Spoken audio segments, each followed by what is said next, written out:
Fala aí, galera, sejam todos bem-vindos ao canal Falando sobre com Fabiana Castelo Branco. Hoje vamos falar sobre sindicatos, movimento sindicalista, tá certo? Sindicalismo, o que é? Que movimento é esse? Né? Movimento sindical ou sindicalismo é um movimento existente em todo o mundo, tá certo? Então, o que é que propõe esse movimento, tá certo? Ele propõe o fortalecimento dos sindicatos, para fortalecer dessa forma a luta da classe trabalhadora, do proletariado, em defesa de direitos básicos ligados às relações estabelecidas no mundo do trabalho, principalmente as relações entre empregadores e funcionários, tá bom? E aí, todo aquele movimento, né? O movimento sindical, o que é que ele propõe, né? Uma das formas do empresário ele lucrar em cima é com o trabalho do funcionário. Então, por isso que muitas vezes o sindicato ele propõe a greve, né, como uma forma de parar as indústrias e assim o empregador ele se vê obrigado a abrir mão de certos benefícios em prol dos trabalhadores, tá certo? Quando surgiu esse movimento, né? Esse movimento ele surgiu na Revolução Industrial, tá certo? Foi justamente como surgiu também a classe trabalhadora, a classe proletariada, ela surgiu também nesse período, no período da Revolução Industrial, quando surgiram as indústrias, tá certo? Foi nesse período que muitos trabalhadores do campo deixaram, né, os meios rurais e foram para as cidades buscar novos empregos à procura de novas condições de vida, tá bom? E aí o proletariado, nesse período, ele trabalhava 16 horas diárias, ganhando um salário muito baixo, né? Os empresários, desculpa, pagavam quanto queriam, não existia essa ideia de salários mínimos, não existia condições de segurança de trabalho, tá certo? Tinha muitos acidentes de trabalho, existia uma mão de obra também infantil, insalubre, muitas crianças tiveram partes do seu corpo decepadas, certo? Tinha muitos acidentes de trabalho frequentes. Os empregadores também utilizavam de punições para seus funcionários, batiam, tá certo? As punições eram às vezes até físicas, batiam, chicoteavam, assim como no período da escravidão, tá certo? E aí, muitos trabalhadores também eram considerados desordeiros e pouco produtivos, tá bom? E aí também, se o trabalhador adoecesse nesse modelo de trabalho, ele era trocado por outro trabalhador, tá certo? Como se fosse uma peça da máquina, tá bem? Nesse contexto, né, de grande exploração e insalubridade do trabalhador, que surgem as primeiras associações de trabalhadores. E assim, posteriormente, se formam os sindicatos.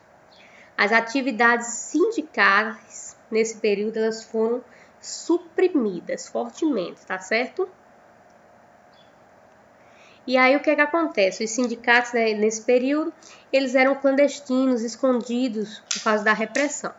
Mas, aos poucos, eles foram se formalizando, tá certo? E transformando essa instituição como a gente conhece hoje. E aí, era esse órgão que tinha, no caso, o estabelecimento da manutenção do diálogo entre patrões e empregados, tá certo? Como ferramenta de luta, os sindicatos adotavam as greves, tá certo? O que é as greves? A interrupção das atividades do proletariado para mostrar aos patrões, aos empresários, né, que não existia lucro nem geração de receita se os trabalhadores não trabalhassem. Então, as greves eram muito frequentes no século XIX, século XX. No Brasil, aconteceu justamente no período de 1930, 1950 e depois do fim da ditadura, em 1980, né? Na ditadura, por ser um regime autoritário, não existia greves, tá certo? Aqui tem uma imagem de um movimento social, tá certo? Onde os trabalhadores vão para a rua, né? Requisitar, fazendo uma crítica à perda de alguns direitos, por isso o luto da CLT, né? A Consolidação das Leis de Trabalho. E aí, como surgiu esse movimento sindical aqui no Brasil, né? No Brasil, a organização sindical começa a se organizar no final do século XIX, né? Graças a mudanças econômicas dos deslocamentos das lavouras de café, tá certo? Voltadas para a exportação.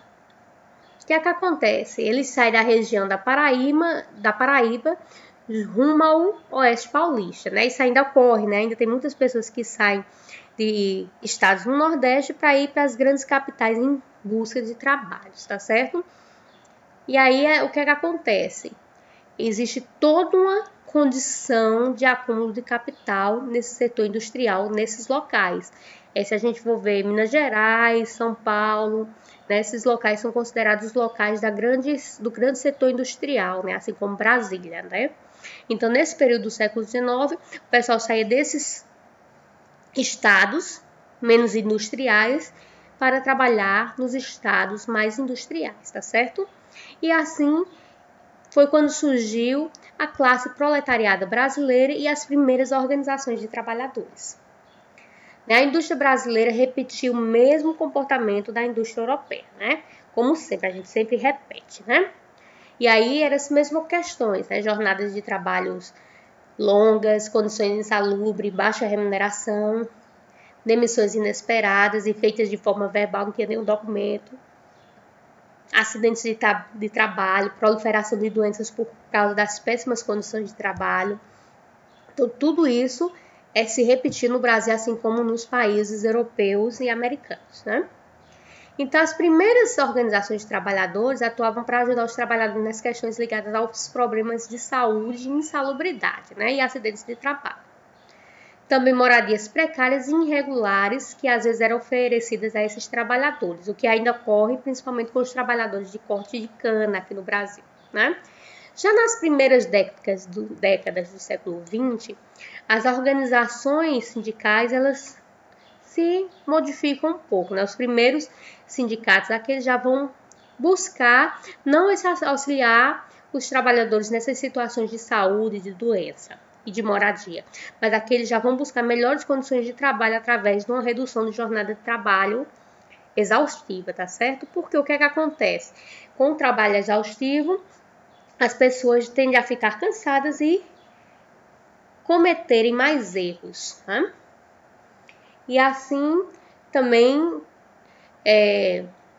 lutaram pela obrigatoriedade do descanso semanal. O que é o descanso semanal? É você passar uma parte do sábado e o domingo em casa descansando para voltar ao trabalho. Antigamente não existia isso, as pessoas trabalhavam de domingo a domingo, né? E também é uma das grandes reivindicações do sindicato era o aumento salarial da regulamentação do trabalho, tá bom? E aí, em 15 e 20 de abril de 1906 foi quando ocorreu a fundação da Confederação Operária Brasileira e foi organizado o primeiro Congresso Operário Brasileiro, tá certo?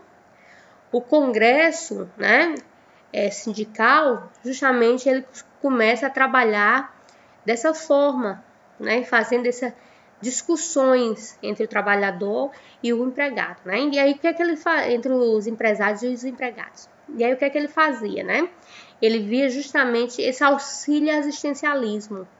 Ele lutava, utilizava greves, paralisações e também boicotes e manifestações públicas, né? Bem parecido com o que acontece hoje, como uma forma, né, de conseguir, né, esse auxílio e assistência que não se tinha, né?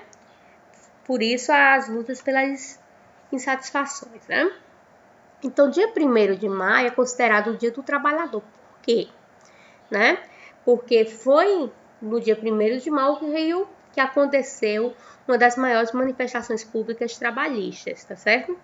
Foi nesse período que conseguiu, né, dentre as grandes iniciativas, a redução da carga horária diária de 16 horas de trabalho para 8 horas diárias.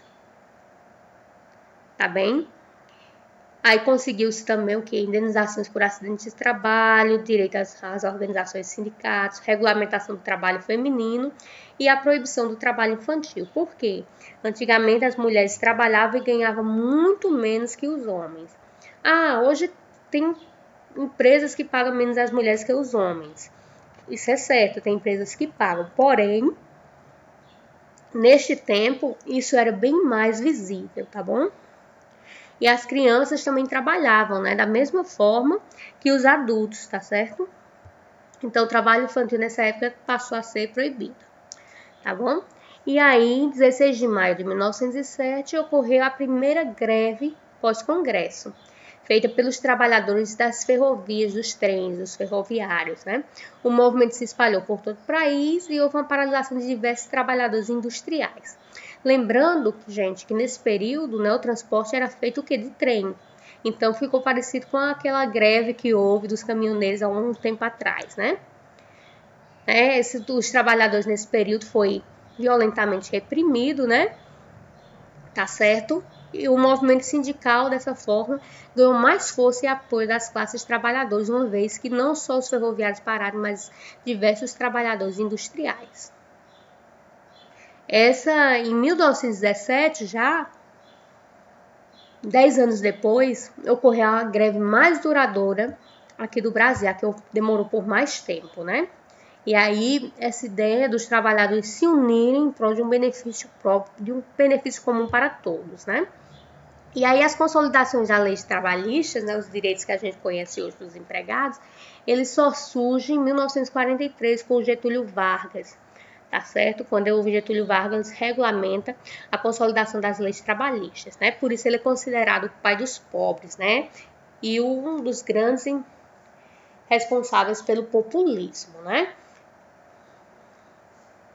E aí, o que é que acontece? Essa CLT, Lei de Consolidação de Trabalho, ela vem regulamentar as relações de trabalho, assim também como as regras para estabelecimento da jornada diária de trabalho, pagamento de salário mínimo, indenização de acidente, proibição de trabalhadores menores de idade, tá certo? Em 2017 foi aprovada a reforma trabalhista que modificou alguns itens da CLT, tá bom? E aí, os movimentos sindicatos realmente trabalham dentro dessa perspectiva, né, de fazer lutas em prol de direitos, de conquista e benefícios, né, para o trabalhador, tá bom? E aí, uma das questões essenciais do movimento sindical é que o movimento sindical ele só ganha força, né, na sua totalidade, dentro de um grupo bem amplo, bem grande, né? Tá certo? Então, a nossa aula de hoje fica por aqui. Até mais. Não se esqueçam de se inscrever no canal.